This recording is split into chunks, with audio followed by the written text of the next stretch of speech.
अस्सलाम वालेकुम जी। मेरा नाम है गुलाब शाह ते अज असी आए हैं अपने ग्रां यानी मेरा मतलब है पिंड के अंदर आए हैं तो कुछ तुहानू यादगार चीज़ां दिखाते हैं ਜਿਹੜੀਆਂ कि शहर के लोगों को वेखण वास्ते तरस गए।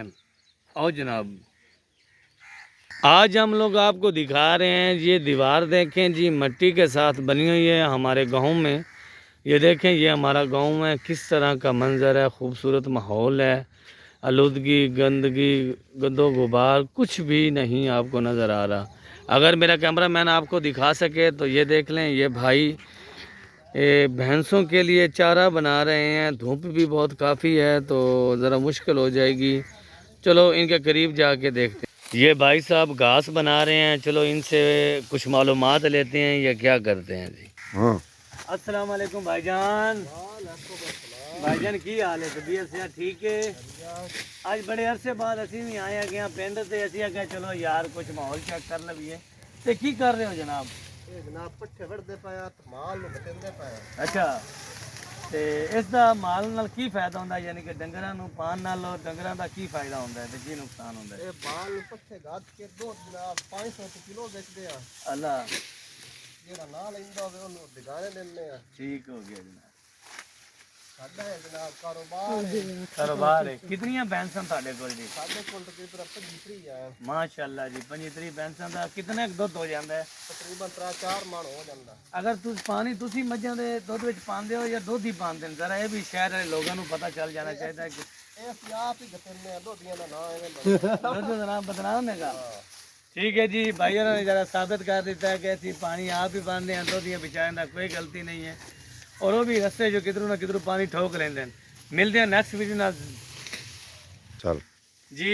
हुण असीं तुहानूं मिलांदे हैं जनाब, एक दुध ही है, दुध लैके जा रहे हैं पिंड दे विचों ते उस नाल मुलाकात करते हैं जी। आओ जी। जी अस्सलाम वालेकुम। ਵਾਲੇਕੁਮ ਅਸਲਾਮ भाईजान की हाल है तुहाडा? ते भाईजान दुध लैके जा रहे हो पिंड विचों ਜੀ ते दुध किते सेल करना है? ਚਿਨਿਓ कन्योट शहर के अंदर जाके सेल करना है। ਜੀ ते किस तरह किलो दुध लेंदे जी? 100 ਰੁਪਏ माशाल्लाह। ते अगे बेचदे किस तरह जी? ਜੀ बेचदा किस तरह किलो जी? 120 माशाल्लाह जी। तो पिछले भाई सानू मिले सन, कह रहे सन 500 रुपए किलो दुध असीं बेचदे हैं ਅੱਛਾ ते दुध विच पानी बेताशा पाਉਂਦੇ ਹਨ, पता नहीं झूठ कहदा ते सच कहदा। मेहरबानी जनाब, शुक्रिया जनाब टाइम देਣ ਦਾ जी। ਅਸੀਂ ਬੜਾ जी ਹੁਣ ਅਸੀਂ ਤੁਹਾਨੂੰ ਦੱਸਣ ਲੱਗੇ ਹਾਂ ਪਿੰਡ ਦਾ ਮਾਹੌਲ ਤੇ ਪਿੰਡ ਦੀਆਂ ਮੱਝਾਂ ਜਨਾਬ ਗਾਵਾਂ ਕਿਸ ਤਰ੍ਹਾਂ ਇਤਮਾਦ ਨਾਲ ਆਪਣੇ ਬਿਲਕੁਲ ਓਪਨ ਮਾਹੌਲ ਦੇ ਨਾਲ ਜਨਾਬ ਇਹ ਲੋਕਾਂ ਨੇ ਛੋੜੀਆਂ ਹੁੰਦੀਆਂ ਨੇ, ਕਿਸੇ ਲੋਕਾਂ ਨੇ ਆਪਣੇ ਬੰਦੀਆਂ ਹੁੰਦੀਆਂ ਨੇ। जरा मेरा कैमरा मैन थानू तका सके तो जरा नज़र मराओ, पिंड का जरा माहौल भी चेक करो। ए भैंस है जनाब, अगे तक कैमरा मैन से नज़र मरा के दिखावे जनाब, तुहानू चेक कर सकते हो।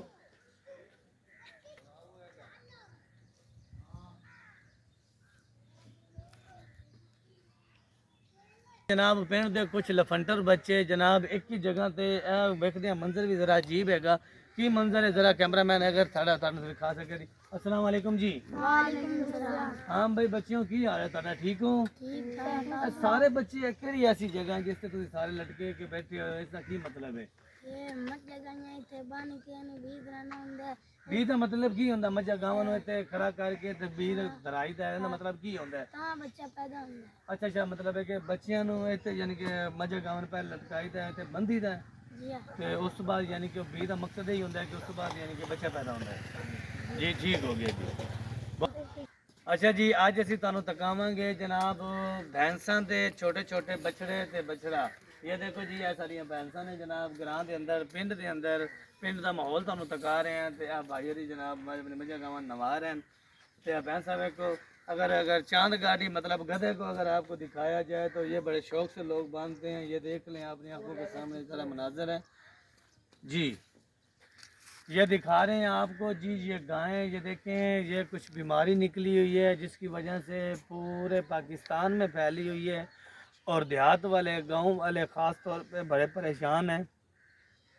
काफ़ी लोगों के जानवर भी है वो एक्सपायर भी हो चुके हैं। मेरा मतलब है कि वो मर गए हैं। लोग बड़े तंजीदा हैं, बड़े कन्फ्यूज़ हैं।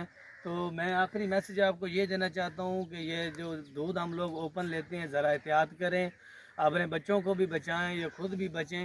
ये देख सकते हैं, ये ज़रा मेरा कैमरा मैन अगर आपको जूम करके दिखा सके तो ये देखें जानवर को ये बीमारी है, ये दाने के निशान है। अगर हम भी दूध पीते हैं तो इसी तरह हमारे साथ भी हो सकता है। अल्लाह माफ़ करे जनाब, میں تو یہی کہتا ہوں کہ آپ وہ جو چائے کا اگر آپ کو زیادہ طلب ہوتی ہے تو کہوا پی لیں یا دودھ سے بچیں.